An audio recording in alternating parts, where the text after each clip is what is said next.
guys, so today we're going to talk about World War III. Now, how it's going to start, or if it starts, Israel, Iran, the collapse of the global order. That's what we're going to talk about today. I know it's gloomy, but with what's going on around the world, I really think we need to touch on this topic. So let's kick this off. Remember to like and subscribe before you go. All right, so now, guys, we always thought that World War III would start between superpowers like China, the US, Russia versus NATO. But what if the real spark is already burning? Not in Taiwan, not in Ukraine, but in the Middle East, Iran versus Israel. That's right, a holy war, a regional firestorm, and the match that could ignite a global explosion.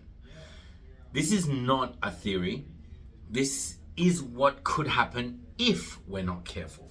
Now, today we break it down.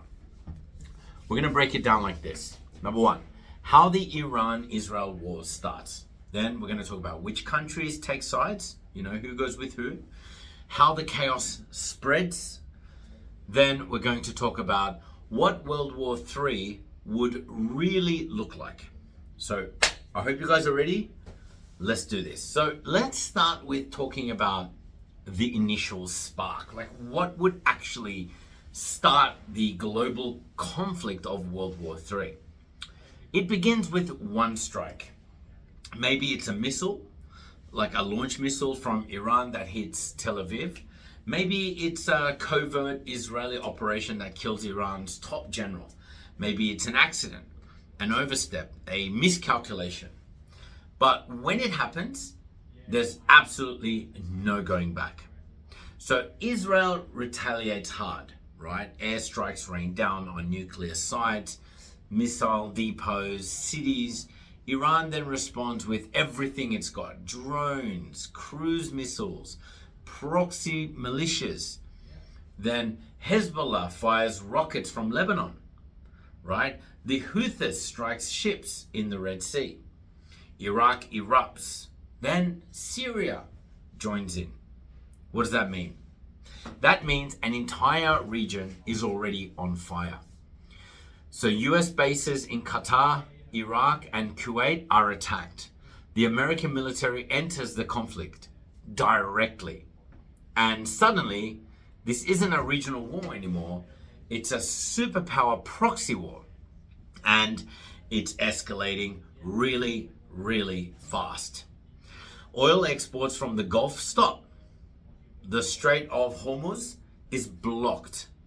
The global shipping halts completely.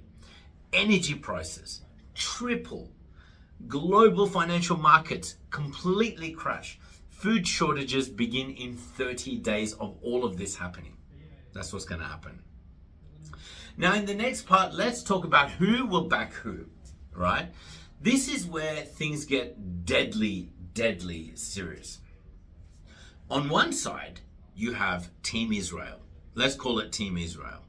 So you have the United States, the UK, France, NATO-aligned states, all right? With them, you have Australia, Japan, South Korea. That's the Israel side, because there is going to be a division between the Israel and Iran. Let's talk about Iran.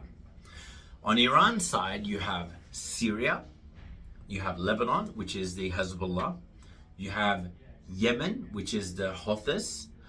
Now, with quiet support from these two major countries, China and Russia. Yes, that's right, you heard me, China and Russia.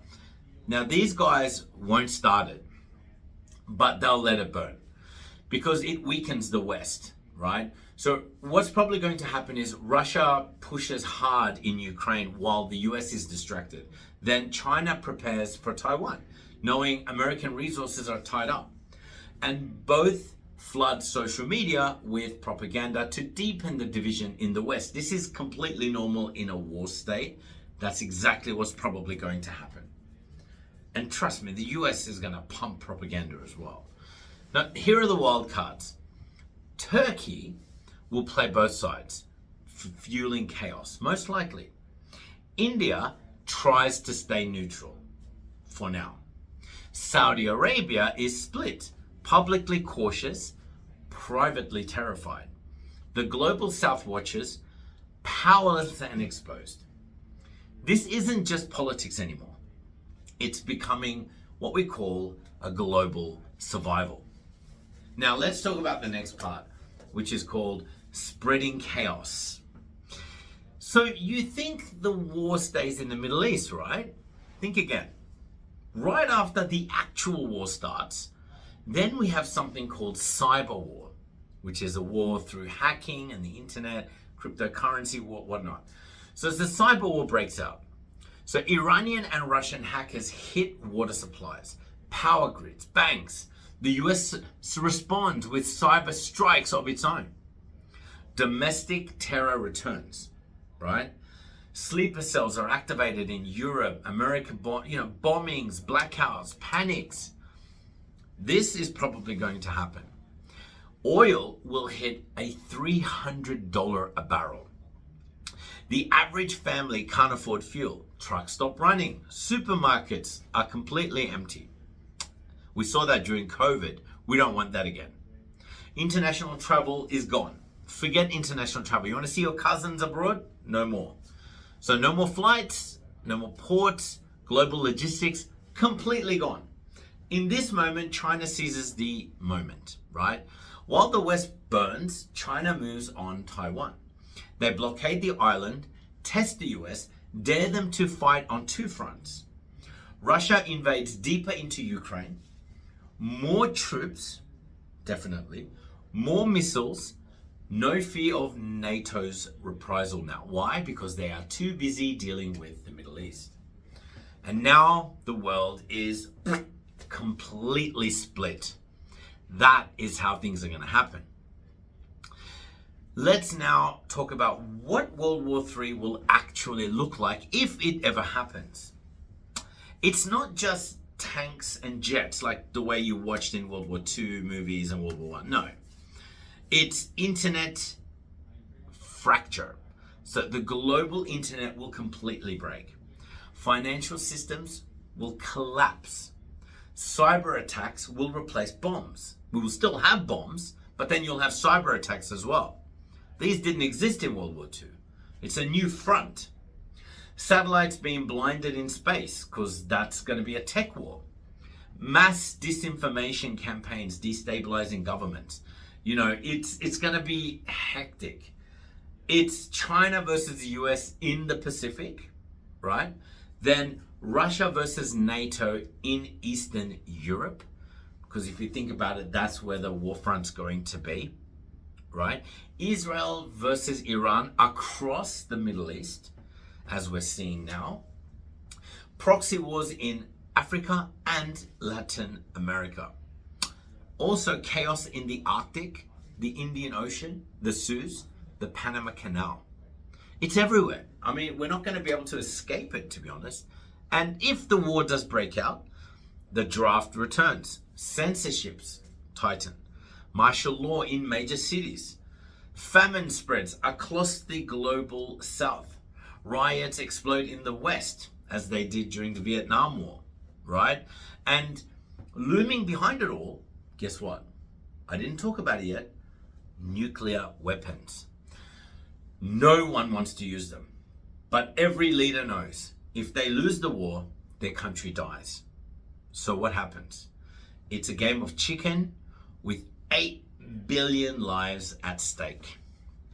Guys, that sounds super scary. But that's most likely what would happen. So let's talk about the ending. So how does it end? Honestly, it probably doesn't end. Like Korea, like Vietnam, like Afghanistan. It's probably going to burn. It's going to stall, then it's going to freeze. What we're going to have? Millions dead. Trillions lost. Global trust down the toilet, shattered. There's no peace treaty. There's just exhaustion. The world splits into blocks permanently. Supply chains never recover. The internet is fragmented, currencies collapse, and the new era begins. Not better, just different. So the old world order is completely gone, and in its place, what do we have? A planet ruled by paranoia, scarcity, and fear. Unless we stop it way before it begins. And it's looking like it's about to kick off. Because make no mistake, guys, if Israel and Iran go to war, the fuse is already lit. And once that fire starts burning, no one can control, we can't control what comes next. Yes. Thank you for watching, guys. I hope you learned something today. Please remember to like and subscribe. See you guys next time.